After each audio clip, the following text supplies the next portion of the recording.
क्या आपको भी रोजा खोलने के बाद सर में बहुत शदीद दर्द महसूस होता है? अब नहीं होगा। मैं आपके साथ एक बहुत सिंपल सी टिप शेयर कर रही हूँ जिससे आपको रोजा खोलने के बाद कभी भी सर में दर्द नहीं होगा।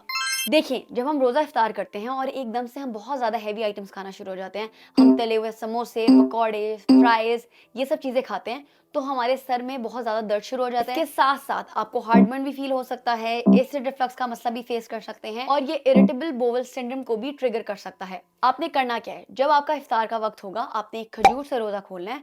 उसके बाद आपने कम क्वांटिटी में जिस तरीके का मील आपको पसंद है, चाहे वो चावल हो, रोटी हो, ओट्स हो, चिया सीड पुडिंग हो, कोई भी एक ऐसी चीज खानी है जिससे आपका पेट भरेगा।